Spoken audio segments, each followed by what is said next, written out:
গ্রামের এক কোণে ছিল এক ভীষণ পুরনো নির্জন প্রাসাদ।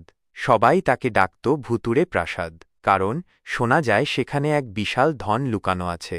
কিন্তু যে সেই ধন খুঁজতে গেছে সে আর ফিরে আসেনি।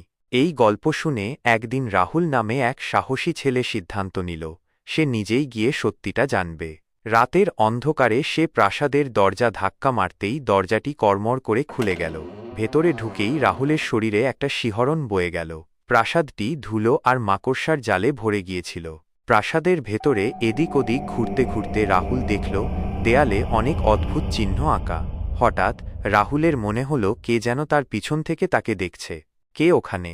রাহুল জোরে জিজ্ঞাসা করল। কিছুক্ষণ পর একটা ভীষণ ধীর স্বরে কেউ জবাব দিল, তুমি এখানে কেন এসেছ? রাহুল ভয়ে কাঁপতে কাঁপতে বলল, আমি গুপ্তধন খুঁজতে এসেছি। সেই অদৃশ্য কণ্ঠটি আবার বলল, গুপ্তধন এখানেই আছে, কিন্তু তোমাকে তোমার ভালো কাজ দেখাতে হবে। হঠাৎ মেঝেতে একটা পুরনো বই পড়ে গেল। বইটি খুলে দেখে রাহুল জানতে পারল গুপ্তধন পেতে হলে তাকে ভালো কাজ করতে হবে। পথে যাওয়ার সময় রাহুল এক বৃদ্ধ মানুষকে সাহায্য করল। ঠিক তখনই প্রাসাদের একটা দেয়াল ভেঙে গেল, আর তার সামনে একটা উজ্জ্বল কক্ষ দেখা দিল। কক্ষের মাঝখানে একটা সোনার সিন্দুক ছিল, কিন্তু সিন্দুক খুলে দেখে রাহুল অবাক হয়ে গেল। সিন্দুকের ভেতরে সোনার বদলে একটা চিঠি ছিল।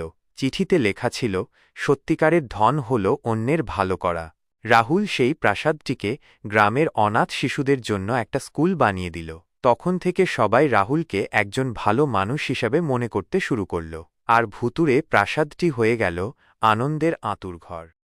এই গল্প থেকে আমরা শিখতে পারি যে সত্যিকারের ধন হলো ভালো কাজ করা। সাহসী হলেই সব কাজ করা সম্ভব। অন্যকে সাহায্য করলে ভালো লাগে।